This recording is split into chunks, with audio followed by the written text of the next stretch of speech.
Yes? And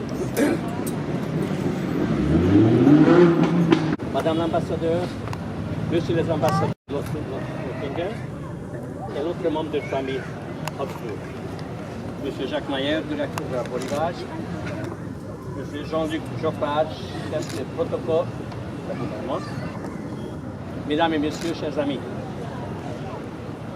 j'aimerais exprimer mes remerciements à la ville et État de Genève pour nous avoir accordé la permission de cette cérémonie traditionnelle de la communauté hongroise en Suisse.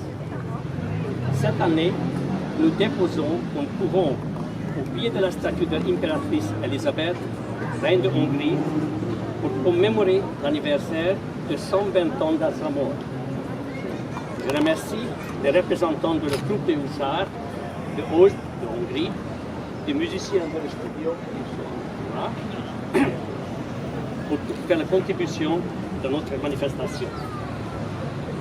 Cette année spéciale, une série d'événements à Genève et à Montreux organisés par l'association de fêtes costumées et attirant beaucoup de participants a rendu hommage à la reine Elisabeth, autrement connue également comme Sissi.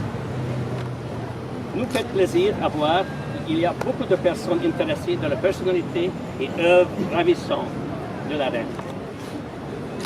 La reine Elisabeth a été unie avec la Hongrie avant tout par sa personnalité peu conformiste et sa passion pour la liberté. Elle a parfaitement appris la langue et culture hongroise. Elle a passé beaucoup de temps en Hongrie, surtout à Château Royal de Gödöllő, où, après avoir fui les contraintes de la cour de Vienne, elle a pu librement admirer la nature et les arts. Nous avons perdu ici à Genève, le 10 septembre 1898, il y a précisément 120 années, quand elle a été poignardée par l'anarchiste Luigi Lucchini. Touchée à mort, après une souffrance courte, elle a rendu son âme aux cieux dans les hôtels Beau Rivage juste avant.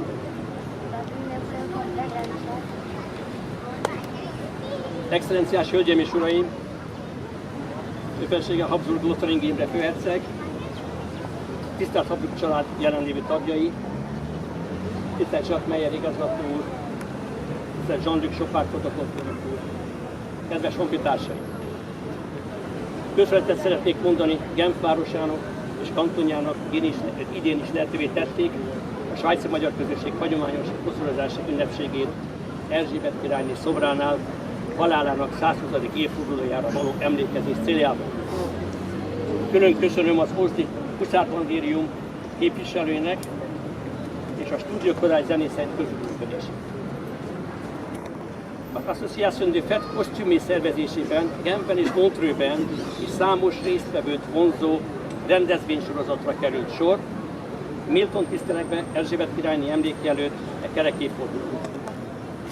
Nagy öröm, hogy a királyné elragadó személye és életműve a mai napig él az érdeklődők emlékezetében. Erzsébet királyné különleges és szoros szálak fűzték Magyarországhoz. Királynénk tökéletesen elsajátította a magyar nyelvet és kultúrát, gyakran tartózkodott Magyarországon, ahol a bécsi udvar kötöttségei nélkül tölthette idejét a művészetek és a természet csodálatával, kedvenc kastélyával, Gödöllőn. Szinte pontosan 120 éve itt, Genfben vesztettük őt el 1898. szeptember 10-én, amikor Luigi Lucchini, anarchista, egy törrel szíven szúrta a királynőt. Rövid szenvedés után a Beau Rivage szállodában lehetett királyné. A Habsburg Lotharingen Imre főherceg fog egy-két szót szólni nekünk, elmondani nekünk a gondolatot. Je vais maintenant déposer au nom de la Hongrie et toute la nation hongroise, en compagnie de Madame Zsuzsanna Horváth, notre ambassadrice auprès de la Hongrie, auprès des Nations Unies à Genève. Et après notre déposé couronne commémorative, le archiduc Imre de Habsburg Lotharingen va dire quelques mots concernant votre idée et pensée pour cette occasion.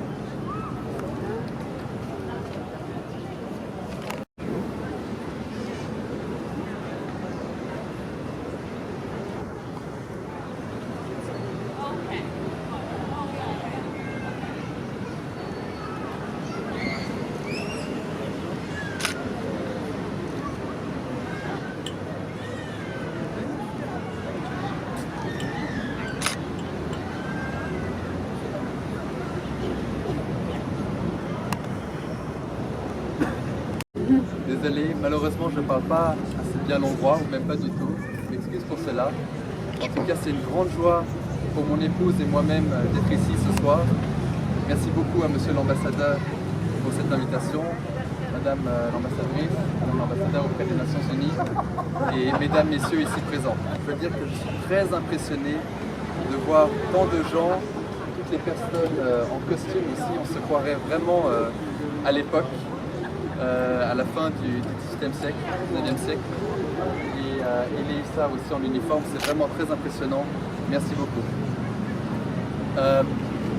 Voilà, je voulais dire que c'est pour moi vraiment un grand plaisir d'être ici. Et au nom des membres de ma famille, nous voulons vraiment dire un grand merci à la Hongrie, représentée par son ambassadeur, pour cette commémoration et pour faire perdurer la mémoire de la reine Elisabeth de Hongrie, impératrice d'Autriche, plus connue sous le nom de Sissi. Alors, c'était une grande dame au destin tragique. C'est une personne qui était connue pour sa grande beauté, mais aussi pour son fort caractère. Parfois un peu trop fort pour la cour impériale de Vienne. Et elle aimait bien parfois chambouler un petit peu le protocole. Mais c'est aussi ce qui fait son charme. Et elle avait un grand amour, comme vous le savez, pour la Hongrie. Un peuple qu'elle aime énormément. Elle a joué aussi un grand rôle où elle avait beaucoup d'influence auprès de son mari, l'empereur François-Joseph, et les personnes qui l'entouraient, surtout dans les pourparlers qui débouchèrent ensuite sur le compromis austro-hongrois. Ma femme et moi, on a été aussi, juste avant notre mariage, faire une visite au château de Gödöllő, une visite très impressionnante, un château qui était vraiment imprégné de la mémoire de la reine Elisabeth. On a fait cette visite avec le prince Georgi, fils du prince Otto, donc c'était vraiment une visite très, très touchante et émouvante. Mais cet amour pour la Hongrie ne s'est pas éteint et il a été transmis. Il a été transmis entre autres à mes arrière-grands-parents, Charles et Zita, les derniers rois et reines de Hongrie. Vous savez que Charles a été couronné en 1916 à Budapest, en plein milieu de la Première Guerre mondiale, une guerre qu'il n'a jamais voulu. Et quand il est monté sur le trône à l'âge de 29 ans, sa première mission était de promouvoir la paix entre les peuples. C'était une guerre qu'il n'a vraiment jamais voulu. Et à la fin de la guerre, il a été envoyé avec son épouse sur l'île de Madeira, au large du Portugal. Et c'est là qu'il est mort à l'âge de 34 ans, dans une grande pauvreté et loin des peuples qu'il a tant aimés. Mais sur son lit de mort, une de ses dernières pensées était tout spécialement orientée vers la Hongrie. Quand Zita, son épouse, est venue vers lui et lui a annoncé qu'elle attendait son 8e enfant, elle lui a demandé comment elle devait l'appeler, car elle savait qu'il n'allait pas connaître son enfant, il allait mourir quelques jours plus tard.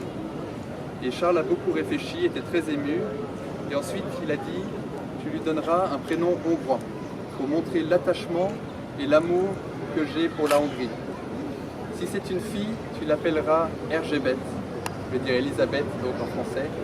Si c'est un garçon, tu l'appelleras Imre, je veux dire Henri ou Emmerich en français. C'était une fille, elle s'est appelée Erzsébet. Alors vous voyez, le souvenir ne s'est pas éteint